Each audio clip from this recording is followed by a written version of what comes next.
Hey guys, Purnagiri मंदिर जाने का असली सीक्रेट मैं आपको अभी बताता हूँ, रुकना वरना मिस कर दोगे। तो लास्ट व्लॉग में मैंने आपको बताया था कि टनकपुर से मंदिर के रास्ते में आपको बहुत सारे मकान मिलेंगे।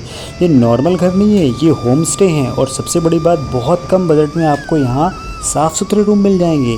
लेकिन रुकिए, असली मज़ा तो अब शुरू होगा। पूरे रास्ते आपको स्ट्रीट फूड के ठेले और लोकल वेंडर्स मिलेंगे। पहाड़ी मैगी, पकौड़े, चाय से लेकर पूजा का सारा सामान, सब कुछ एक ही जगह पर, यानी रहना और शॉपिंग सब बजट में। तो पूर्णागिरि जाएं टेंशन फ्री होकर। ये जानकारी आप उस दोस्त को भी शेयर कर देना जो बोलता है पहाड़ महंगे हैं। तो दोस्तों, रूम सस्ता, खाना टेस्टी और नज़ारे फ्री। यहाँ जेब भी खुश है और पेट भी। मंदिर जाने से पहले ही यात्रा पूरी वसूल हो जाती है दोस्त। गाइस, फैमिली के साथ पूर्णागिरि जा रहे हो तो एक बात नोट कर लेना, वरना बहुत पछताओगे।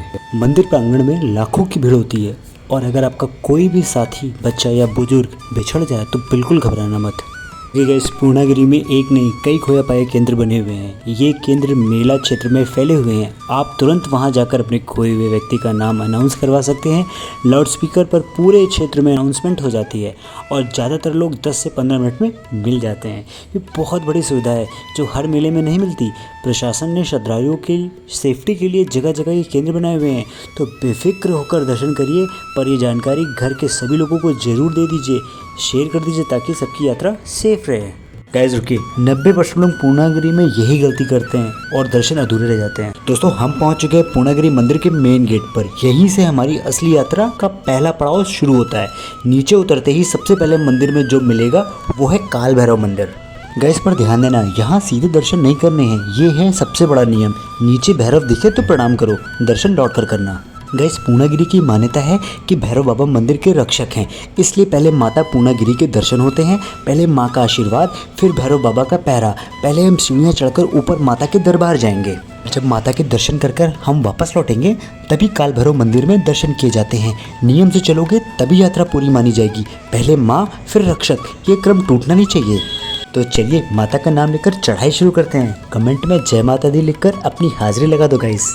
जैसे ही हमने मंदिर की असली चढ़ाई शुरू की तो रास्ते में हमें बहुत सारे सनशेड्स मिले। प्रशासन का इंतजाम बहुत बढ़िया था। श्रद्धालुओं का पूरा ध्यान रखा गया है। धूप बहुत तेज़ थी, इसलिए हम लोग छाते लेकर आए थे, पर शेड्स होने की वजह से हमें छाते खोलने ही नहीं पड़े। छाँव में चलो, माता का नाम लो। हमने शुरुआत में ही अपने छाते बंद करके बैग में रख लिए। आप लोग भी जाओ तो छाता ज़रूर लेकर जाना। शेड्स पूरे रास्ते मिलेंगे, लेकिन छाते का असली इस्तेमाल कहाँ होगा? छाता बेकार नहीं जाएगा, बस सही जगह का इंतज़ार करना। तो गाइज़, वो मैं आपको वीडियो में आगे दिखाऊंगा। तो छाता रखना है, वज़न नहीं, ये ज़रूरत का सामान है। कमेंट में ज़रूर बताना आप चढ़ाई में क्या क्या कैरी करते हो। दोस्तों, जब आप पूर्णागिरि मंदिर में नज़ारा देखोगे ना तो आपकी सचमुच आँखें भर आएंगी। गाइज, माता के दरबार में लोग अपनी मुराद पूरी करने के लिए किस श्रद्धा से आते हैं ना, वो देखना अपने आप में एक अनुभव है। यहाँ पर हर कदम पर आस्था, हर सांस में विश्वास। कोई हाथ में चुनरी लिए, कोई नारियल प्रसाद की टोकरी सिर पर रखे, किसी की आंखों में मन्नत, किसी के होठों पर माता का नाम। खाली हाथ कोई नहीं आता और खाली कोई जाता नहीं दोस्तों। बुजुर्ग लाठी के सहारे, बच्चे माँ बाप की उंगली पकड़कर चढ़ाई कर रहे हैं दोस्तों। गाइस, लोग अपनी परेशानी, अपनी दुआ, अपनी मुराद को सीने से लगाकर माता के दरबार तक लाते हैं। फ्रेंड्स, माँ सबकी सुनती है, बस सच्चे मन से बुलाना पड़ता है। ये भीड़ नहीं है दोस्तों, ये भरोसे का समंदर है। तो फ्रेंड्स, आप भी आओ, अपनी मुराद दिल में रख कर आना। और हाँ, कमेंट में जय माता दी लिखकर अपनी हाजिरी लगा दो दोस्तों। गाइस, जैसे जैसे हम ऊपर चढ़ रहे थे तो रास्ते में कई धर्मशालाएं, होम स्टे और भोजनालय मिले। मैं शब्दों में बयान नहीं कर सकता जो पारंपरिक माहौल वहाँ दिख रहा था। एकदम देसी, एकदम अपना वाला फील। और यकीन मानिए दोस्तों, इन धर्मशाला होम स्टे का रेट सुनकर आप चौंक जाओगे। सिर्फ 100 से 200 रुपये प्रति व्यक्ति। इतना साफ़ सुथरा और रुकने की जगह मिल रही थी पहाड़ों में, वो भी इतने सस्ते में। ये तो सच में माता का चमत्कार ही था। गाइस, सबसे अच्छी बात, बीच बीच में सफाई की पूरी व्यवस्था थी। गाइस, सफाई वाले भैया अपने अपने एरिया में लगातार झाड़ू लगा रहे थे, डस्टबिन खाली कर रहे थे और कूड़ा उठाकर कहीं पे भी गंदगी जमने नहीं दे रहे थे। पूरे रास्ते एकदम साफ़ सुथरा माहौल था। गाइस, अदरक वाली चाय आसानी से मिल रही थी, रेट भी बिल्कुल वाजिब थे। रास्ते में श्री हनुमान जी और माता रानी के छोटे बड़े मंदिर भी बने हुए थे। आश्रम धर्मशाला नंबर 6 को क्रॉस करने के बाद हम थोड़ा सा थक गए थे। हमने सोचा थोड़ा बैठकर रेस्ट कर लेते हैं। गाइस, सामने पहाड़ों का व्यू इतना ज़बरदस्त था कि मैंने भी अपना कैमरा उठाकर कुछ शॉट ले लिए। थकान मिटे ना मिटे, पर नज़ारे दिल खुश कर देते हैं। फिर 5 मिनट बाद हिम्मत जुटाई और बोले चलो भाई, माता रानी आगे बुला रही है, रास्ते में रुकना है पर रुकना नहीं है। आप भी जब आओ तो थोड़ा रेस्ट जरूर करना, पर मंजिल मत भूलना। गाइस, बंडा शाहजहाँपुर तिलहर धर्मशाला को क्रॉस करते हुए हम राठौर भोजनालय पहुंचे। भूख लगी थी तो पहले माता का प्रसाद समझकर खाना खाया। खाना खाकर हम पहुंच गए पूर्णगिरी के उस फेमस 2 राहों पर। यहाँ से माता का दरबार 2 रास्तों में बढ़ जाता था। पहला रास्ता वो था जो सीढ़ियों के थ्रू सीधा ऊपर जाता था, एकदम खड़ी चढ़ाई, मतलब टेस्ट होगा वो भी भक्ति का। और दूसरा रास्ता सपाट था, समतल था, बुजुर्गों और फैमिली के लिए बेस्ट ऑप्शन था। बीच बीच में कुछ सीढ़ियाँ जरूर थी पर चलने में आराम था। हम लोगों ने समतल और सपाट रास्ते को ही चुना। हमने जो रास्ता चुना वो समतल वाला था। उसकी दूरी भी 2.5 किलोमीटर ही थी, लेकिन उसमें स्टेप चढ़ाई बहुत कम थी। बीच बीच में बस कुछ सीढ़ियाँ आती थी। आराम से चलते जाएं, नज़ारे देखते जाएं और माता का नाम लेते जाएं। गाइस, आप लोग यह वीडियो कौन से स्टेट से देख रहे हैं, किस डिस्ट्रिक्ट से देख रहे हैं, ये कमेंट करके ज़रूर बताना। अब आप लोग सोच रहे होंगे मैं ये क्यों पूछ रहा हूँ। उसके पीछे का कारण सिर्फ यह है कि यहाँ स्पेसिफिकली बहुत सारी डिस्ट्रिक्ट वाइज धर्मशालाएँ बनी हुई हैं।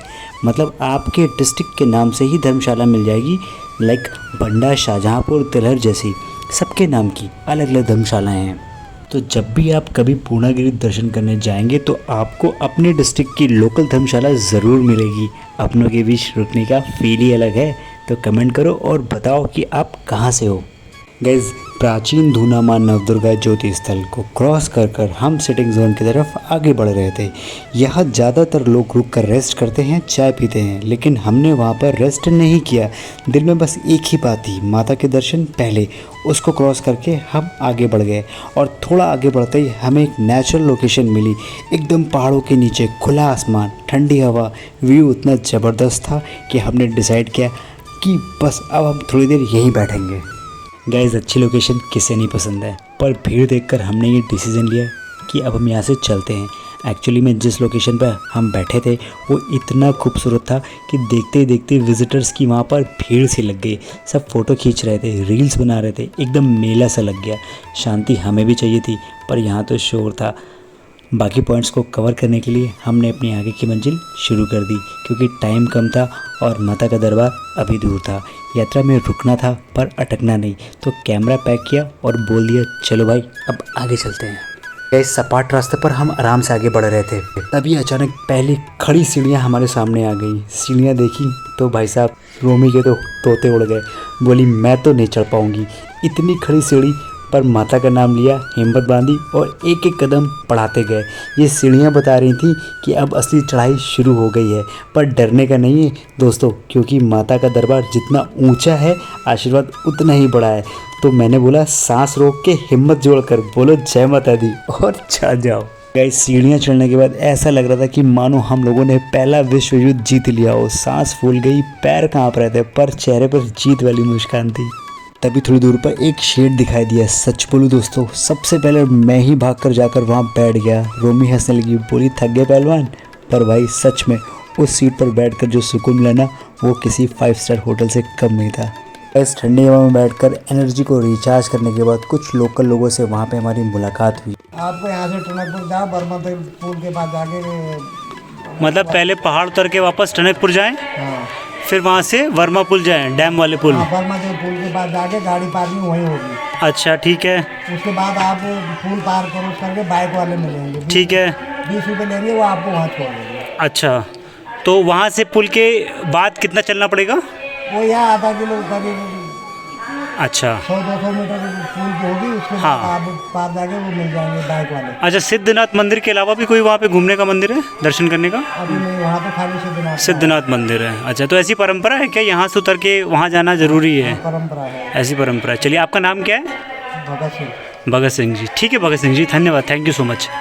भैया क्या नाम है आपका? मेरा नाम धर्मेंद्र कुमार। धर्मेंद्र भैया, ये बताइए, जो आप बता रहे हैं कि महेंद्र नगर में ओरिजिनल सिद्धनाथ मंदिर है और यहाँ पे जो हम लोग नेपाल के पास मतलब शारदा नदी को क्रॉस करके जहाँ जाते हैं वहाँ पे भी एक सिद्धनाथ मंदिर है, तो दोनों में अंतर क्या है? दोनों में अंतर क्या है? मेन वहाँ है महेंद्र नगर में। महेंद्र नगर में है। हाँ, तो ये जो मंदिर है ये क्या पहले बना था? ये बनाया गया यहाँ पे। ये बनाया गया है, लेकिन अगर ओरिजिनल मंदिर की बात की जाए तो वो महेंद्र नगर में है। वो महेंद्र नगर में। अच्छा, उसके लिए हमें क्या करना होगा, कहाँ कैसे जाना पड़ेगा दर्शन करने के लिए? वहाँ से जाओ, वहाँ जाना पड़ेगा बनबसा। बनबसा। बनबसा से पहले रोड मिलेगा, वहाँ से क्या नाम, बाज़ार से। बाजार से, ठीक है। बाज़ार से लाइन पार जाओगे तो गाड़ी के लिए परमिट करवाना पड़ता है क्या? 50 रुपये लगेगा। 50 रुपये लगता है। और उसके अलावा भी कोई परमिशन चाहिए होगा? नहीं, 12 घंटे का परमिशन है। अच्छा, 50 रुपये लगेगा, उसमें 12 घंटे का हमको टाइम मिलेगा, हम वहाँ पे जाके 12 घंटे अपना टाइम बिता सकते हैं। 12 घंटे में वापस आना होगा मैं। वापस आना होगा। ठीक है भैया, थैंक यू। मैं बता रहा हूँ, जैसे महेंद्र नगर जाके आप कोई शॉपिंग करेंगे, हाँ तो जैसे कोई भी रेट मांगेगा वहाँ का महेंद्र नगर नेपाल का दुकानदार हाँ। आपको नेपाली पैसे का हिसाब लेगा। अच्छा, मतलब आप ये कह रहे हो कि जैसे हम लोग महेंद्र नगर जाते हैं तो वहाँ पे जो भी हम चीज़ खरीदेंगे, वहाँ पे जो दुकानदारी होगी वो नेपाली पैसे उसकी बोलेगा, नेपाली पैसों के हिसाब से वो अपने रेट बताएगा, अपना रेट बताएगा। जैसे फॉर एग्जांपल आप कह रहे हो, जैसे कोई ठंडा हम पीते हैं जो वहाँ पे उसने मेरे को 50 रुपये का बताया, तो यहाँ पे इंडियन पैसे के हिसाब से कितने पैसे देने होंगे उनको? 30 रुपये। 30। जैसे ड्यू पियेंगे 250 रुपये की है। हाँ जी। अभी बाटर जो है, मतलब आपको 2.5 लीटर की कोल्ड ड्रिंक होगी, वो 250 रुपये लेगा नेपाली। ओ सर पहले 200 था, अभी बढ़ गया है, मतलब अच्छा। बाजार एरिया के हिसाब से महंगाई बढ़ गई, तो मतलब 50 रुपये बढ़ा दिया है। ठीक बात है, ठीक है। गाइस, ऐसी मान्यता है कि पूर्णागिरि माँ के दर्शन करने के बाद आपको बाबा सिद्धनाथ मंदिर के दर्शन करना अनिवार्य है। अगर आप सिद्धनाथ मंदिर के दर्शन नहीं करेंगे तो आपकी यात्रा संपूर्ण नहीं मानी जाएगी। और ये सिद्धनाथ मंदिर यहाँ से शारदा नदी के पार नेपाल में पड़ता है। वहाँ जाने का ऐसा कोई विशेष खर्चा नहीं है, सिंपली आपको डैम तक ऑटो से जाना होता है, फिर डैम से आपको पैदल क्रॉस करना होता है। जैसे ही डैम खत्म होता है आपको अपना आधार कार्ड वेरीफाई करवाना होता है। वहाँ आपको लोकल बाइकर्स मिल जाते हैं जो आपको नेपाल बॉर्डर तक छोड़ देते हैं, और ये बाइकर्स आपसे 20 से 30 रुपये पर सवारी चार्ज करते हैं। ये डिपेंड करता है कि आप लोग कितने लोग हैं। जैसे कि हम लोग 3 लोग गए हुए थे, तो उन्होंने हम लोगों से सिर्फ और सिर्फ 30 रुपये लिया था एक तरफ से। गाइस, पूर्णागिरि की आधी चढ़ाई चढ़ने के बाद दोपहर के लगभग 3 बजे रोमी थककर चूर हो गई थी। रोमी ने मुझसे कहा, अब बस, अब और नहीं चला जाता, कहीं रुक जाते हैं। पैर जवाब दे रहे हैं, धूप भी तेज़ है। पर गाइस, मेरी भी कोशिश थी कि ज़्यादा से ज़्यादा रास्ता हम चलकर निकाल लें, क्योंकि अभी सफ़र आधा बाकी था। गाइस, लेकिन रोमी को देखकर लग नहीं रहा था कि उसके अंदर अब बिल्कुल भी एनर्जी बची हुई है। चेहरा लाल पड़ गया था, पसीने से तरबतर थी और सांसें बहुत तेज़ चल रही थी। मुझे देखने से ऐसा लग रहा था कि अगर मैंने उसे ज़्यादा चलाया तो कहीं ना कहीं वह बेहोश हो जाएगी। उस वक्त यात्रा से ज़रूरी इंसान लगता है दोस्तों। फ्रेंड्स, फिर मैंने रोमी को एक शेड के नीचे बैठाया, धूप से बचाकर छाँव में ले गया। पहले ठंडी कोल्ड ड्रिंक पिलाई ताकि बॉडी का टेम्परेचर नॉर्मल हो, फिर गरम गरम अदरक वाली चाय मंगवाई। चाय की चुस्की लेते ही उसकी जान में जान आई। थोड़ी देर बाद हमने वहाँ पर रेस्ट किया, बातें की, पहाड़ों को देखा। उस 15 मिनट के ब्रेक ने कमाल कर दिया दोस्तों। जो रोमी 5 मिनट पहले बेहोश होने वाली थी, अब उसी के चेहरे पर स्माइल वापस आ गई। यात्रा में भी कभी कभी रुकना बहुत ज़रूरी होता है, तभी आगे बढ़ने की ताकत मिलती है गाइस।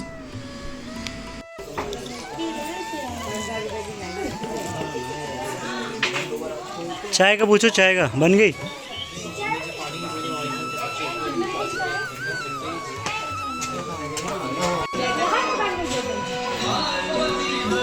भाई इसीलिए बोलते हैं सुबह वॉक करो, 1 घंटे वॉक करो। मेरे लिए देखो बहुत बड़ा कोई चैलेंज नहीं है, क्योंकि मैं 7-8 किलोमीटर वॉक करता हूँ, रनिंग करता हूँ तो मैं चढ़ जाता हूँ। तुम्हारे साथ प्रॉब्लम क्या है कि तुम वॉक नहीं करती हो, तभी इसीलिए तुम थक जा रही हो। हाँ, तब हम नहीं देखेंगे ना कि उनको क्या पसंद है नाश्ते में, तुम्हें क्या पसंद है, हम वॉक ही करेंगे। अरे हमें खाना वाना नहीं देखना है। क्यों? अभी नहीं चढ़ पा रहे हैं ना, तो हम वॉक करेंगे। ऐसा क्यों? अब या तो फिर सबके पसंद है खाने बनाने, तरह तरह के वॉक कर ले, टाइम तो उतना ही है ना भाई। तो स्टेमिना कैसे आएगा? तो घर में थोड़ा बहुत एक्सरसाइज करो। तो खाने में कंप्रोमाइज़ करोगे? ये बोलो ना कि हम सिर्फ, हाँ हम लोग अब सादा ही खाना खाएंगे, ये बोलो। कल कैसे करते? कल तो हो ही ना पाता, तो बिल्कुल ना होगा, तो बीमारी हो जाती है। बीमार पड़ जाते हो। हाँ, तुम पहले बीमार पड़ जाते हो। मैं चलना पाती हूँ, मेरे पैर में दर्द होता है। तुमको कल प्रॉब्लम ज़्यादा हो जाती है। हमें तो हो जाती है, हाँ, तभी तो फिर थक गए तो फिर सोचा चलो एक दिन बढ़ जाए। चाय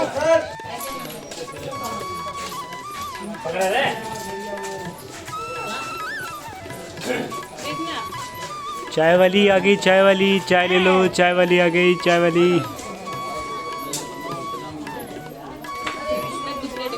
चढ़ाई के साथ साथ चाय। गरम, गर्मी में चाय। गर्मी में अगर ठंडा भी होगा ना तो कॉन्ट्राडिक्शन होगा। गर्मी में गर्म भी होगा तो ज़्यादा बेटर रहेगा। गर्मी में ठंडा, गर्मी में ठंडा। ठंडा नहीं, वो गर्म था। ठंडा होने के बाद हल्का गर्म हो गया था। गाइस पुरानी स्टोरीज के अनुसार जब भगवान शिव देवी सती के पार्थिव शरीर को लेकर आकाश में तांडव कर रहे थे, तब माता सती की नाभि इसी स्थान पर गिरी थी, जिससे यह एक प्रमुख शक्तिपीठ बन गया। गाइस वर्ष 1632 यानी कि 17वीं शताब्दी में गुजरात के रहने वाले श्री चंद तिवारी मुगलों के अत्याचार से दुखी होकर कुमाऊं आए थे। कुमाऊं के तत्कालीन राजा चंद्रवंशी राजा ज्ञानचंद ने उन्हें अपने दरबार में शरण दी। एक रात स्वप्न में माता पूर्णागिरी ने श्री चंद तिवारी को दर्शन दिए और उसी स्थान पर मंदिर स्थापित करने का आदेश दिया। उनके द्वारा ही इस मंदिर की संस्थागत रूप से स्थापना की गई। झूठे का मंदिर के नाम के पीछे एक कहानी है। पीलीभीत के एक सेठ ने माँ पूर्णागिरी से बेटे की मन्नत मांगी और सोने का घंटा चढ़ाने का वादा किया। मन्नत पूरी हुई, घर में बेटा हुआ, पर संकल्प पूरा करने की बारी आई तो लालच आ गया। सेठ ने तांबे के घंटे पर सोने का पानी चढ़वाकर चढ़ाने चल दिया। रास्ते में दोनों न्यास के आश्रम में रुककर जमीन घंटे पर रखा। वापस उठाने लगा तो घंटा हिला तक नहीं। बहुत कोशिश करने पर टस से मस भी ना हुआ। सेठ को समझ में आ गया कि माँ ने उसका झूठ पकड़ लिया है। वह घंटा वहीं छोड़कर लौट गया। तभी से माँ को झूठे का मंदिर भी कहा जाता है। तो गाइज अब हम लोग पहुँच गए हैं माता के उस स्थान पर जहाँ पर दोनों मार्गों के रास्ते अब एक होते हैं। एक है सीढ़ियों वाला रास्ता और दूसरा है प्लेन सपाट वाला रास्ता। दोनों यहीं आकर मिल जाते हैं। यहाँ से श्रद्धालुओं का सैलाब एक हो जाता है और जयकारों से पूरी वादी गूंज उठती है। अब माता का मुख्य दरबार बस थोड़ी ही चढ़ाई दूर रह गया है। यहाँ पहुंचकर थकान छूमंतर हो गई है और शरीर में नई एनर्जी आ गई है। लगता है माता खुद कह रही हैं, बस आ गए मेरे दर पर तो चलो फिर से जोर से बोलते हैं, जय माता दी। फ्रेंड्स, इतना बड़ा मंदिर, इतनी बड़ी जगह, इतनी सारी चीज़ें, मैं तो आपको सब कुछ दिखा भी नहीं सकता। मैं तो एक एक चीज़ को कवर करने में लगा था, लेकिन यहाँ पहुँचकर रोमी और मिट्टू जाने कहाँ खो से गए। गाइज मैंने उनको बोल रखा हुआ था कि सीधे चलना है, कहीं पे भी नहीं रुकना है। अगर आप कहीं मुझे मिस भी कर दो तो भी आपको कहीं नहीं रुकना है, आपको सीधे मंदिर ही पहुंचना है। लेकिन मैं बड़ा परेशान हो गया क्योंकि रोमी और मिट्टू कहीं पे भी मुझे दिखाई नहीं दे रहे थे। गाइज दिमाग में मेरे यही चल रहा था कि कहीं वे आगे तो नहीं निकल गए या मेरी वजह से कहीं पीछे बैठ मेरा वेट कर रहे हों। गाइज सारी चीज़ें कवर करने के बाद मैं आगे बढ़ा क्योंकि रोमी का फ़ोन मेरे पास ही था। ऊपर से नेटवर्क भी काम नहीं कर रहा था, कॉल भी नहीं लग रही थी। बस जल्दी जल्दी आगे बढ़ता गया। मन में एक ही उम्मीद थी कि रोमी आगे ही कहीं मेरा वेट कर रही होगी। भीड़ में अपनों का बिछड़ जाना सबसे बड़ी टेंशन होती है, खासकर जब फ़ोन भी काम ना करे। गाइस मैं चारों तरफ देख रहा था लेकिन रोमी और मिट्टू मुझे कहीं पर भी दिखाई नहीं दे रहे थे। एक तरफ टेंशन, दूसरी तरफ मुझे हर एंगल से शूट भी करना था। गाइस दिमाग एकदम कंफ्यूज था, लेकिन करता भी क्या, तो मैं आगे ही बढ़ता गया। सोच रहा था रोमी और मिट्टू कहीं ना कहीं किसी इंस्टॉल पर बैठे मिल ही जाएंगे, पर नहीं, कहीं पे भी नहीं दिखे वे दोनों। गाइज मैंने कोई स्टॉल, कोई भी होम स्टे, कुछ भी नहीं छोड़ा दोनों को ढूंढने के लिए। हर जगह मैं देखता हुआ जा रहा था। दोपहर का टाइम था तो भीड़ भी बिल्कुल नहीं थी। सारे होम स्टे खाली थे, दुकानों पर भी कोई नहीं था। फ़ोटो स्टूडियो सब सारे सुनसान पड़े हुए थे। गाइज मैं आगे बढ़ता रहा। सामने सिर्फ वो भक्त दिख रहे थे जो सुबह से लाइन में लगे थे और अब दर्शन कर वापस लौट रहे थे। कई मंदिर, छोटे छोटे स्टूडियो, सब मैं क्रॉस करता गया और अब मैं हताश हो रहा था। मन ही मन में डर था कहीं ये दोनों खो तो नहीं गए, लेकिन मेरे पास आगे बढ़ने के अलावा कोई ऑप्शन भी नहीं था। पीछे जा भी नहीं सकता था। जैसे जैसे आगे बढ़ रहा था माता के प्रसाद की दुकानें बढ़ती जा रही थी, जगह और घनी होती जा रही थी। समझ में नहीं आ रहा था कि अब मैं करूँ तो क्या करूँ। गाइज और फिर शुरू हो गई मंदिर के सेकंड सपाट रास्ते की चढ़ाई। पर मिट्टू और रोमी का अब तक कोई भी पता नहीं था। मन में बस एक ही सवाल था, इतनी जल्दी ये दोनों आखिर जा कहाँ सकते हैं। गाइज एक टाइम तो ऐसा आया जहाँ पर मैं हताश होकर बैठ गया और समझ नहीं पा रहा था कि मैं अब आगे जाऊँ या पीछे जाऊँ, क्योंकि रोमी और मिट्टू का कहीं कुछ पता नहीं चल रहा था और सारे फ़ोन भी मेरे पास ही थे। ऊपर से नेटवर्क भी बिल्कुल ज़ीरो था, तो मैं कर भी कह सकता था। मैं एक सीढ़ी पर बैठ गया और चारों तरफ देखता रहा कि शायद कहीं से वो दोनों आते हुए दिख जाए, पर वहाँ सिर्फ अनजान चेहरे थे। भक्तों का आना जाना लगा हुआ था, लेकिन मेरा कोई भी अपना नहीं दिख रहा था। दिमाग में बस यही चल रहा था कि क्या मैंने उनको पीछे छोड़ दिया या वो मुझसे आगे निकल गए या फिर कहीं खो गए। ये सोच कर मैं और भी परेशान हो रहा था। गाइस दोपहर का समय था तो रास्ते में भी भीड़ कम ही थी। होम स्टे भी खाली पड़े थे, दुकानों पर भी कोई नहीं था, फ़ोटो स्टूडियो भी सुनसान थे। मैं बस वहीं बैठा रहा और लोगों को आते जाते देखता रहा। पता नहीं कितना टाइम निकल गया। फिर मैंने अपनी आंखें बंद की और एक लंबी सांस भरकर भगवान का नाम लिया। और मन में सोचा कि अब मैं सब कुछ माता रानी के ऊपर छोड़ रहा हूँ, क्योंकि मैं आखिर उनके दरबार में आया हूँ। ये वो पवित्र जगह है जहाँ पूरी दुनिया माता के दर्शन करने के लिए आती है, अपनी मन्नतें लेकर आती है, अपना दुख दर्द लेकर आती है। तो मुझे पूरा भरोसा हो गया कि गाइस कहीं ना कहीं मिट्टू और रूमी दोनों को माता रानी मुझसे मिलवा देंगी। माँ के दरबार में आज तक कोई खाली हाथ नहीं गया और मैं तो बस अपने परिवार को ढूंढ रहा था। ये सोचकर मेरे अंदर एक नई उम्मीद जगी। आंखों में हल्का सा पानी था, पर मन में विश्वास था कि माता रानी सब देख रही है, सब संभाल लेगी। और अब मुझे बस उनके भरोसे आगे बढ़ते रहना है, क्योंकि जब माँ का बुलावा होता है तो वो अपने बच्चों को बिछड़ने नहीं देती है। गाइज़, सारी नेगेटिविटी भूलकर मैं फिर से एक नए जोश के साथ, नई ऊर्जा के साथ माता रानी का नाम लेकर आगे बढ़ा और सारी चीज़ों को कवर करते हुए चलता रहा। रास्ते में मुझे बहुत सारे मंदिर दिखे, शिव जी के, ब्रह्मा जी के और भी बहुत सारे भगवान के मंदिर थे। और दोस्तों, कुछ मंदिर तो ऐसे थे जिनको देखकर मैं सच में चकित रह गया। मतलब ऐसी ऐसी मूर्तियाँ थीं कि देखने में लग रहा था कि जैसे उनके अंदर साक्षात जान बसी हो। वे मूर्तियाँ अंदर से जीवंत लग रही थी, बिल्कुल सजीव। और उन मंदिरों को देखते हुए, दर्शन करते हुए मैं धीरे धीरे आगे बढ़ता रहा, सारी चीज़ें शूट करता रहा। और सच बताऊं तो एक सेकंड के लिए मैं बिल्कुल भूल सा गया कि मिट्टू और रोमी मेरे साथ नहीं है। मैं बस माता का नाम लेता रहा, सीढ़ियाँ चढ़ता गया और अपना काम करता गया, क्योंकि मेरी और रोमी की पहले से ही बात हुई थी कि हमें कोई भी लोकेशन छोड़नी नहीं है, सारी लोकेशन कवर करनी है, चाहे कुछ भी हो जाए। मैं बस उसी कमिटमेंट के सहारे आगे बढ़ रहा था। गाइज़, हर मंदिर, हर स्टॉल, हर मोड़ को मैं कैमरे में कैद कर रहा था। और फिर थोड़ी देर बाद सामने कुछ हलचल सी दिखी। मैंने ध्यान से देखा तो लगा कि शायद वो रोमी आ रही है। मैंने जल्दी से अपने चश्मे को साफ़ किया और फिर से देखा, अरे ये सच में रोमी है, लेकिन ये कहाँ से आ रही थी? मैंने देखा कि वो एक पीछे से सीढ़ियाँ चढ़ते हुए, हाथ में छाता लिए हुए चली आ रही थी। उसको देखते ही मैं बहुत खुश हो गया। मन में जो टेंशन थी वो एक सेकंड में गायब सी हो गई। मैं एकदम सरप्राइज़ होकर उसके पास गया और पूछा, तुम थी कहाँ? मैंने तुम्हें कितना ढूंढा। लेकिन उसने बस एक स्माइल के साथ ही जवाब दिया कि वो वहीं एक जगह बैठकर मेरा वेट कर रही थी, क्योंकि उसको पता था कि मैं शूट करते करते यहीं से आऊँगा। और उसको सुनकर मेरी सारी थकान दूर हो गई। माता रानी ने सच में मेरी सुन ली। गाइज, उसके बाद हम तीनों एक साथ माता श्री महाकाली मंदिर पहुंच गए। और दोस्तों, वहां पहुंचने के बाद हमने एक साथ माता काली के दर्शन किए। मन को एक अलग ही शांति मिली। माता काली का ये मंदिर ठीक पूर्णागिरि मंदिर के नीचे पड़ता है। मतलब ऐसा है कि माँ काली के दर्शन करने के बाद आपको सीधे ऊपर पूर्णागिरि माता के पास पहुँचना होता है। गाइज, वो रास्ता वहीं से जुड़ता है और माता काली के आशीर्वाद के बाद वहीं से हमारा आखिरी पड़ाव शुरू होता है। दोस्तों, पूर्णागिरि यानी अब हम माता के मुख्य दरबार से बस कुछ ही सीढ़ियाँ दूर थे और मन में एक अलग ही जोश था कि बस अब माता रानी के दर्शन होने वाले हैं। गाइस, माता काली के दर्शन के बगैर पूर्णागिरि की यात्रा को अधूरा माना जाता है। इसलिए आप जब भी कभी पूर्णागिरि की यात्रा को करें तो सबसे पहले माता काली के दर्शन को जरूर करें।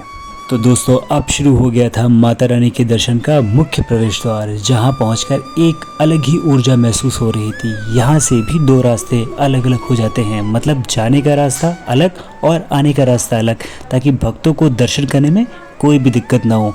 भीड़ को मैनेज करने के लिए ये सिस्टम बनाया गया है और यहीं से माता के मुख्य दरबार की सीढ़ियाँ शुरू होती हैं। बस अब कुछ ही कदम दूर थी माता रानी। गाइस, शुरुआत में चढ़ने के बाद जो सीढ़ियों की हाइट थी वो तो बहुत कम थी और आराम से चढ़ रहे थे हम। लेकिन दोस्तों, आगे चलकर धीरे धीरे सीढ़ियाँ एकदम खड़ी होती गई। मतलब एकदम खड़ी चढ़ाई, सांस फूलने लगी थी, पैरों में दर्द होने लगा था। पर माता रानी का नाम लेते लेते हिम्मत बांधी रही हमने, क्योंकि पता था कि अब बस थोड़ा सा ही और बस माता के दर्शन। गाइस, जाने के टाइम पे रास्ते में सिर्फ और सिर्फ हम ही लोग दिख रहे थे दोस्तों। मतलब ऐसा लग रहा था कि इस टाइम पर पहुंचकर हमने बहुत ही बढ़िया काम किया है, क्योंकि जाने वाले लोगों में कुछ ही लोग थे, पर सामने से आने वाले रास्ते पर एक बड़ी भीड़ का रेला उतर रहा था। उनको देखकर साफ समझ में आ रहा था कि ये लोग सुबह सुबह ही आए हुए हैं और अब दर्शन करके वापस लौट रहे हैं। और हम बिल्कुल सही टाइम पर पहुंचे थे। ना ज़्यादा भीड़ थी, ना ज़्यादा धक्का मुक्की, आराम से माता रानी के दर्शन करने का मौका मिल रहा था। सच में माँ ने बुलाया था, तभी इतना बढ़िया टाइम मिला था। गाइस, काली मंदिर के बाद तकरीबन 275 सीढ़ियाँ थी पूर्णा देवी में, और वो भी एकदम खड़ी चढ़ाई थी। शुरुआत में लग रहा था कि ये बहुत मुश्किल होगा, पर माता का नाम लेते लेते हम चढ़ना शुरू कर दिए। बीच बीच में कुछ सपाट रास्ते भी बने हुए थे, ताकि भक्तों को थकान का एहसास ना हो। थोड़ा रुक रुककर सांस ले सको। पहाड़ की उस चोटी पर चढ़ते समय दोनों तरफ लोहे की मजबूत रेलिंग लगी हुई थी और यह सिर्फ और सिर्फ सुरक्षा के लिहाज से लगाई गई है ताकि कोई भी भक्त फिसले नहीं। हर कदम पर प्रशासन का ध्यान साफ साफ नजर आता था वहाँ पर। सीढ़ी वाली चढ़ाई के बीच कुछ लोहे के डिवाइडर भी लगे हुए थे। दोस्तों, ये डिवाइडर इसलिए लगाए गए हैं ताकि भीड़ को कंट्रोल किया जा सके। ज़रूरत पड़ने पर इन डिवाइडर को खोलकर भक्त इधर से उधर भी जा सकते थे। मतलब आने जाने का रास्ता मैनेज करने के लिए ये बहुत काम का सिस्टम है। प्रशासन ने सच में हर छोटी बड़ी चीज़ों का ध्यान रखा है ताकि माता का दर्शन आराम से हो सके। गाइस, पूर्णागिरि मंदिर समुद्र तल से लगभग 3000 फीट लगभग 910 मीटर की ऊंचाई पर स्थित है। ये प्रसिद्ध मंदिर उत्तराखंड के चंपावत जिले में पूर्ण पर्वत के शिखर पर अन्नपूर्णा चोटी पर बसा हुआ है। इतनी ऊंचाई पर मां का ये धाम, सोचो यहाँ पहुँचने के लिए कितनी आस्था चाहिए। पर एक बार पहुँच जाओ तो सारी थकान पल भर में दूर हो जाती है। गाइस, ये मंदिर टनकपुर से लगभग 20 किलोमीटर की दूरी पर स्थित है और ख़ास बात यह है कि ये काली नदी के किनारे बसा हुआ है, जिसे मैदानी इलाकों में शारदा नदी के नाम से भी जानते हैं। पहाड़ों के बीच बहती हुई काली नदी का वो नज़ारा और ऊपर माता का धाम सच में अद्भुत लगता है। गाइस, ये मंदिर टनकपुर से लगभग 20 किलोमीटर की दूरी पर स्थित है और ख़ास बात यह है कि ये काली नदी के किनारे बसा हुआ है, जिसे मैदानी इलाकों में शारदा नदी के नाम से जानते हैं। पहाड़ों के बीच बहती काली नदी का वो नज़ारा और ऊपर माता का धाम सच में अद्भुत लगता है। तो गाइस, धार्मिक महत्व की बात करें तो पूर्णागिरि मंदिर को 108 सिद्धपीठों में से एक माना जाता है और यह वही पावन स्थान है जहां माता सती की नाभि गिरी हुई थी। तभी इस धाम को इतना शक्तिशाली और जागृत शक्तिपीठ कहा जाता है। यहाँ सच्चे मन से मांगी गई हर मुराद पूरी होती है। तभी तो लाखों भक्त इतनी कठिन चढ़ाई करके भी माँ के दरबार पहुँचते हैं। गाइस, टनकपुर से थुलीगाड़ तक का सफ़र तो आप बड़े ही आराम से गाड़ी से पूरा कर सकते हैं। सड़क एकदम बढ़िया बनी हुई है। नज़ारे देखते देखते कब थुलीगाड़ आ जाता है पता भी नहीं चलता। दोस्तों, असली परीक्षा तो थुलीगाड़ के बाद शुरू होती है। यहाँ से आपको अपनी गाड़ी छोड़नी पड़ती है और मंदिर तक पहुँचने के लिए 3 किलोमीटर की पैदल चढ़ाई करनी पड़ती है, वो भी सीधी खड़ी सीढ़ियों से भरी हुई। शुरुआत में लगेगा कि ये मुश्किल है, और जय माता दी बोलते ही एक अलग एनर्जी आ जाती है और ये 3 किलोमीटर का सफ़र कब पूरा हो जाता है बिल्कुल पता नहीं चलता। गाइज, हर साल होली के बाद चैत्र नवरात्रि से एक भव्य मेले की शुरुआत हो जाती है जो लगभग 2 से 3 महीनों तक चलती है। और इस मेले की सबसे खास बात यह है कि यहाँ सिर्फ भारत से ही नहीं बल्कि पड़ोसी देश नेपाल से भी लाखों भक्त माता के दर्शन करने के लिए आते हैं। मंदिर के शिखर से जो नज़ारा दिखता है वो शब्दों में बताना मुश्किल है। नीचे कल कल बहती काली नदी जिसे हम शारदा नदी कहते हैं, सामने फैला हुआ टनकपुर शहर और दूर नेपाल के सीमावर्ती गांव एक ही फ्रेम में दिख जाते हैं। और रात का नज़ारा तो सबसे कमाल का होता है जब टनकपुर शहर की हज़ारों लाइटें एक साथ जलती हैं तो मंदिर के शिखर से देखने पर ऐसा लगता है कि आसमान के सारे तारे टूटकर ज़मीन पर उतर आए हैं। उस वक्त खड़े होकर जो सुकून यहाँ मिलता है वो कहीं और नहीं मिल सकता। गाइस, चलते चलते हम अपनी फाइनल डेस्टिनेशन पर आखिरकार पहुंच ही गए थे। दोस्तों, सफ़र में जितनी थकान थी वो सब एक पल में गायब हो गई और सबसे मज़ेदार बात यह थी कि वहां पहुंचकर देखा तो दोनों रास्ते और पतले होकर एक ही जगह मिल गए थे। ऐसा लग रहा था कि माता ने खुद ही सारे रास्तों को अपने दरबार में मिला दिया हो। बस जयकारा लगाओ और दर्शन करो। तो गाइस, जल्दी से आप पूर्णा देवी माँ के दर्शन कर लीजिए। जय माता दी, जय माता दी। गाइज़, मैं आपको बता नहीं सकता कि हमें माता रानी के दर्शन कितनी अच्छी तरह से हुए, जिसकी वजह से हमारी ये पूरी यात्रा सफल हो गई। जब हमने माँ को अपने सामने देखा तो जो वाइब्रेशन फील हुई उसे शब्दों में बताना नामुमकिन है। ऐसा लग रहा था कि सारी थकान एक पल में गायब हो गई और मन एकदम शांत हो गया। अब हम ढेर सारी खुशियाँ और माँ का आशीर्वाद लेकर वापस लौट रहे हैं। गाइज़, नीचे उतरने के साथ ही हमने सबसे पहले गर्मा गर्म ब्रेड के पकौड़े और ठंडी ठंडी कोल्ड ड्रिंक का लुत्फ़ उठाया। पता नहीं क्यों गाइज़, मेरा मन तो सिर्फ और सिर्फ एक बढ़िया अदरक वाली चाय में ही अटका हुआ था और मैंने साथ ही एक अदरक वाली चाय का ऑर्डर भी दे दिया। उस स्टॉल पर खाने पीने की लगभग सारी व्यवस्था थी, कोल्ड ड्रिंक्स की सारी वैरायटियाँ थी। हमने पहले वहाँ पर ब्रेड्स खाई, कोल्ड ड्रिंक पी और उसके बाद एक चाय पी। गाइस, थोड़ी देर नाश्ता करने के बाद हम वहीं आराम से बैठे रहे क्योंकि चढ़ाई से उतरकर थोड़ा रेस्ट तो करना बनता ही था। पर दोस्तों, उसके बाद पता नहीं कहाँ से मिट्टू और रोमी के अंदर इतनी एनर्जी आ गई कि ये दोनों तो ऐसे नीचे उतरने लगी जैसे रेस लगी हो। आप खुद ही देख लीजिए वीडियो में इनकी स्पीड, हम तो पीछे पीछे बस देखते ही रह गए। गाइस, नीचे उतरते वक्त मौसम एकदम सुहावना हो गया था। मैं आपको बता ही नहीं सकता कि शाम के वक्त अक्सर वहाँ पर ठंडी हवा चलने लगती है। दिन में भले ही तेज़ तेज़ धूप हो, पर शाम को पहाड़ों की वो ठंडी हवा शुरू हो जाती है कि हमें गर्मी का एहसास ही नहीं हुआ।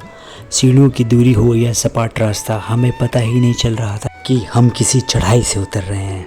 गाइस, माता के मंदिर के दर्शन करने के बाद अब हम लोगों के दिमाग में अगले मंदिर यानी सिद्धनाथ मंदिर जाने की एक्साइटमेंट डबल हो गई थी। रास्ता कब कट गया पता ही नहीं चल रहा, बस एक ही धुन सवार थी कि किसी भी तरह सबसे पहले हम नेपाल वाले सिद्धनाथ मंदिर पहुंच जाएं। माँ के एक दरबार से दूसरे दरबार की ये यात्रा वाकई कमाल की होने वाली थी। गाइस, सिद्धनाथ मंदिर जाने से पहले हमें भैरव बाबा के दर्शन करने थे। जैसा कि मैंने आपको शुरुआत में ही बताया था कि बिना भैरव बाबा के दर्शन के बगैर पूर्णागिरि की यात्रा कभी भी संपूर्ण नहीं मानी जाती है। सबसे पहले काली माँ के दर्शन, फिर पूर्णागिरि माता के दर्शन और अब लौटते वक्त भैरव बाबा के दर्शन और लास्ट में फाइनल सिद्धनाथ बाबा के दर्शन करके तभी जाकर हमारी ये यात्रा संपूर्ण होगी। गाइस, चलते चलते पूरा पहाड़ कब उतर गए और आखिरकार हम भैरव बाबा के मंदिर के बाहर आ गए और हमने बारी बारी जाकर श्री भैरवनाथ महाराज जी के दर्शन किए। गाइस, हम लोगों को भैरव बाबा के दर्शन भी बहुत अच्छे से हो गए। जब हम वहाँ पहुँचे तो मंदिर में बहुत कम भीड़ भाड़ थी, जिसकी वजह से हमें एकदम शांति से बिना किसी धक्का मुक्की के बाबा के दर्शन मिले। उस पल जो सुकून मिला वो भी बताना मुश्किल है। दर्शन करने के बाद हम आराम से मंदिर से बाहर निकल आए और अगले पड़ाव की तरफ आगे बढ़ गए। और गाइस, मात्र 4 से 5 घंटे के अंदर हमने पूर्णागिरि की अपनी पहली यात्रा बहुत ही सक्सेसफुल कंप्लीट कर ली। माँ का आशीर्वाद ऐसा मिला कि ना थकान लगी ना ही रास्ता लंबा। हर पड़ाव पर बस जयकारे लगाते गए और देखते ही देखते यात्रा पूरी हो गई। गाइस, एक ज़रूरी बात और मैं बता दूँ आपको, अगर आप आराम से भी चलोगे तो चढ़ाई से लेकर उतरने तक पूर्णागिरि मंदिर की यात्रा 2 से 3 घंटे में आप आसानी से पूरी कर सकते हैं, बशर्ते ऊपर मंदिर में जाम ना लगा हो। अगर आप सुबह सुबह जाओगे तो जाम मिलने के चांस ना के बराबर है, लेकिन दोपहर के बाद या शाम को गए तो पक्का जाम मिलेगा और फिर वही यात्रा 6 से 8 घंटे की हो जाती है। हम लोग जब गए थे तब जाम की स्थिति बिल्कुल नहीं थी। हम होटल से 11 बजे निकले थे और ठीक 12:30 बजे हमने अपनी पूर्णागिरि की यात्रा शुरू कर दी थी और शाम 5:50 पर हम भैरव बाबा के दर्शन करके वापस नीचे आ गए थे। तो गाइज, अगर टाइमिंग का आप लोग ध्यान रखेंगे तो यात्रा सुपर स्मूथ हो जाएगी आपकी। गाइज, वापस निकलते ही बाहर पूर्णा देवी मार्केट की रौनक देखते ही बन रही थी, जो आप वीडियो में देख ही रहे होंगे। हर तरह का छोटा बड़ा सामान वहाँ पे अवेलेबल था। मन तो बहुत था शॉपिंग करने का, लेकिन हमें आगे भी जाना था। प्लानिंग सिर्फ पूरे एरिया को कवर करने की ही थी और मार्केट काफ़ी बड़ी थी, इसलिए हमने डिसाइड किया था कि अभी सीधे सिद्धनाथ मंदिर ही जाएंगे, क्योंकि निकलते निकलते हमें 6 बज चुके हुए थे और सुना था कि सिद्धनाथ मंदिर 7 साढ़े 7 बजे तक बंद हो जाता है। टनकपुर से मंदिर की दूरी भले ही 3 किलोमीटर थी, पर रास्ता घुमावदार था और 20 से 22 मिनट हमको यहाँ से टनकपुर जाने में मिनिमम लगते, क्योंकि 18 से 20 किलोमीटर की हमें दूरी तय करनी थी। तो बस फटाफट हम अपनी गाड़ी की तरफ बस भागे जा रहे थे। गैस, जब भी समय कम होता है तो यात्रा हमेशा लंबी लगती है। ऐसा ही उस दिन हमारे साथ हो रहा था। 7:30 बजे सिद्धनाथ मंदिर बंद होना था और 6:40 हम पूर्णागिरि मंदिर में ही बजा चुके थे। यकीन मानिए, लौटते वक्त मंदिर से कार पार्किंग की दूरी इतनी ज़्यादा लग रही थी कि बता नहीं सकता। सुबह सुबह यही रास्ता हम मिनटों में तय करके आए थे। दिल में बस एक ही डर था कि कहीं दर्शन मिस ना हो जाए, इसलिए कदम अपने आप तेज़ होते जा रहे थे।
फ्रेंड्स, हम लोगों के माता जी के दर्शन हो गए हैं और अब हम लोग उतर रहे हैं। और हम लोग निकले थे घर से 11 बजे और अभी बज रहे हैं 6:45 और अब बज रहे हैं ऑलमोस्ट। हाँ, ऑलमोस्ट 7 ही कह सकते हो। 6:54। हाँ, 6:54 हो रहे हैं। और हम लोग यहाँ से अब जाएंगे नेपाल सिद्धनाथ मंदिर महादेव की। चढ़ते समय तो मेरे को ऐसा लग रहा था कि चढ़ पाएंगे कि नहीं, क्योंकि बहुत थकावट लग रही थी। और जो भी देर हुई है ना, वो मेरी वजह से हुई है, क्योंकि मैं थोड़ा सा आराम कर करके ही चढ़ रही थी और ये लोग तो चढ़ जा रहे थे, मैं बैठ के ही जा रही थी। जबकि हम लोगों ने जबकि हम लोगों ने वो वाला रास्ता चूज़ किया था जो स्लैंटिंग और सीढ़ियों वाला है। पूरी सीढ़ियों वाला नहीं किया था, स्लोप वाला। पूरी सीढ़ियों वाला में तो और टफ था, तो वो वाला चूज़ किया था। फिर भी मेरे को थोड़ा सा रेस्ट करना पड़ रहा था। ये बहुत सारे लोग रेस्ट करते हैं। हाँ, सब लोग करते हैं। लेकिन अच्छा एक बात बताओ, तुम सीमा हरिद्वार भी कई बार गए? हाँ जी। जैसे मनसा देवी भी कई बार गए, चंडी देवी भी बहुत बार गए। मनसा देवी का जो चढ़ाई है वो 1 किलोमीटर का है अगर आप स्ट्रेट चढ़ोगे, और अगर आप स्लोप से जाओगे स्लैंडिंग वाला जो बोल रहे हो अभी, उसमें वो 1.5 किलोमीटर है। और ऐसे ही 1.5 किलोमीटर का स्ट्रेट चढ़ाई चंडी देवी का 2 किलोमीटर का मेरे ख्याल से वैसा है, स्लोप वाला है। लेकिन मनसा देवी और चंडी देवी में तुम जब गए थे, तुम थके बहुत थे, और क्या कहते हैं, जाते हो तो वहाँ पे इजीली चले जाते हो, थकते नहीं हो। यहाँ पे तुम 3.5 किलोमीटर की, मतलब 2.5 किलोमीटर की चढ़ाई चढ़े है ना, और बिना थके, बिना डेयरिंग के, बिना कैसे, मतलब ये समझ में नहीं आया कि 1-1.5 किलोमीटर वाले में भी तुम्हारा मतलब थक जाते थे, और अभी इसमें देखो यहाँ पर ऐसा था ना कि यहाँ पर हम लोगों को पता था कि रोपिंग नहीं है पूर्णागिरी में, यहाँ पर नहीं है, और वहाँ पर थी चंडिका देवी और मनसा देवी माता में है। तो एक ये था कि नहीं चढ़ पाएंगे तो उससे चले जाएंगे, और यहाँ पर ऐसा नहीं था।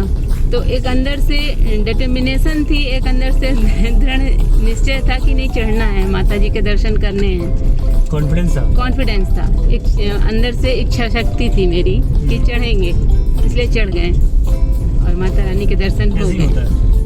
बहुत अच्छी वाइब्रेशन है, नो डाउट। अब मिट्ठू को ही देख लो, ये 2 दिन से बहुत सुस्त थी, बल्कि इनफैक्ट ये कल गाड़ी में भी उस दिन रात में पूरा सोई, और दिन में भी ये सोई रूम में। हाँ, ये उस दिन रात में जब हम लोग आ रहे थे तो पूरे रास्ते में सोती रही, मतलब ये सोती रही। कानपुर क्रॉस किया नहीं कि ये लुढ़क गई पीछे सीट पे। हाँ, पूरे टाइम सोती रही। और सुबह जब चूका बीच में हम लोग पहुंचे हैं, चूका में, तब इसको उठाया कि देखो जंगल आ गया है पीलीभीत का, उठो। तब जबरदस्ती हम लोगों ने जब इसको पुश किया जगाने के लिए, तब ये उठी। और कल ये टूर हम लोगों को, मतलब ये ट्रिप हम लोगों को कल करनी थी, और कल भी ये दोपहर में सोई है ही। मतलब ये मैं पूरी रात गाड़ी चलाया, मैं नहीं सोया। मैंने, आप लोगों ने जो ब्लॉग देखा है पीछे वाला, वो कल ब्लॉग मैंने ही एडिट किया है। हाँ। तो मैं नहीं सोया, मुझे नींद भी नहीं आती है वैसे आइडियली दिन में, तो मैं सोया नहीं, ये लोग सो गए। तो तुम्हारा तो सोना तो चलो समझ में आता है सीमा कि ठीक है तुम थकी हुई थी। इसका छुटंकी का ये तो कल ऐसा बहुत सो रही थी, तो लग रहा था कि ये कैसे क्या चढ़ेंगी यार। लेकिन सबसे ज्यादा एनर्जी लेवल इन्हीं का हाई था, सबसे आगे यही जा रही थी। मेरे को इनको अनडाउटली वही तो, मेरे को इनको बार बार कहना पड़ा था, मिट्ठू रुको भाई, वेट करो, आ रही हूँ। ये बिल्कुल इतना आगे, कई 1-2 बार तो मेरे को दिखी ही नहीं है, इतना सबसे आगे थी ये।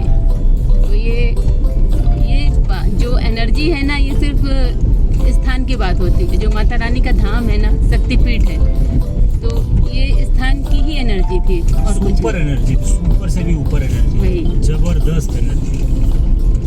आवाज एकदम बिल्कुल, हम लोग जैसा लग रहा है इलेक्ट्रीफाइन हो गया है। हाँ। करंट शरीर में किसी ने लगा दिया, ऐसा लग रहा है कि अब लग रहा है कोई थकावट ही नहीं है, बिल्कुल सर भी हल्का और कुछ नहीं। तो आप लोग जब आएंगे ना, तो आप लोग खुद ये चीज़ महसूस करेंगे जो हम लोग कर रहे हैं। ये की चैन मिट्टू ने ली थी वहीं से। इसका फेस बदलता है, इस बटन को दबाने से इसका फेस बदलता है। और हम लोगों को लग रहा था कि हम लोग माता रानी के यहाँ आ ही नहीं पाएंगे। और ये की चैन भी है साथ में। इतनी सारी दिक्कतें आ रही थी। 2 in 1 टॉय प्लस की चैन। दोस्तों, यहाँ का जब हम लोगों ने तैयारी की थी कि पूर्णागिरी जाना है, तो बता नहीं सकते कि कितनी सारी दिक्कतें आ रही थी। मतलब कभी कुछ वही जो आम जिंदगी में हर घर में होती हैं। कभी कोई जिम्मेदारी आ जाती है, कभी कोई कि ये काम करना है, तो तैयारी बनी नहीं पा रही थी। तो ये बाधाएं होती हैं जो आती ज़रूर हैं अच्छे काम में। और तो बाधाओं से डरना नहीं चाहिए और उनको वेट करना चाहिए कि हम कैसे अपना रास्ता निकाल सकते हैं। तो सारी प्रॉब्लम्स जो हैं सॉर्ट आउट हो ही जाती हैं। तो एट लास्ट हम लोगों की तो माता रानी के दर्शन मिले और हम लोग की यात्रा माता रानी की कृपा से अच्छी रही। फ्रेंड्स, सच तो ये है कि YouTube तो एक बहाना है। एक्चुअली में हम दोनों हस्बैंड वाइफ ऐसे ही हैं, मतलब घूमने के बहुत शौकीन हैं।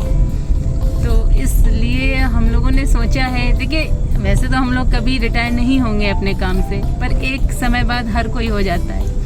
तो YouTube करने का जो सबसे बड़ा रीज़न है वो यही है कि हम लोगों की सारी चीज़ें डॉक्यूमेंट होंगी। एक समय बाद हम लोग मिट्टू भी बड़ी होगी तो ये सारी मेमोरीज हम हैं। लोग बैठेंगे फ्री हो गए तो हम लोग देखेंगे कि यार हम लोग ने यहाँ गए थे, यहाँ गए थे, ये किया वो किया। तो सारे विजुअल्स जो हैं हमेशा लाइव रहेंगे। ऐसे क्या होता है, आदमी 2-4 साल बाद भूल जाता है।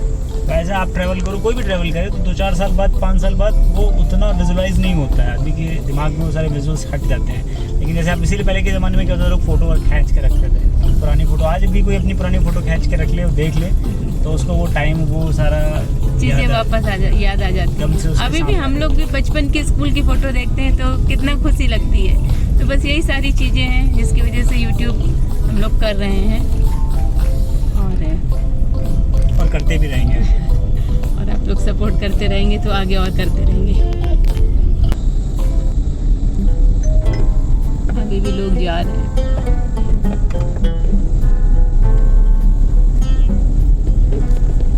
करीब ही हैं, उतर रहे हैं। वैसे तो 7 किलोमीटर रह गया। 7 किलोमीटर रह गया यहाँ से।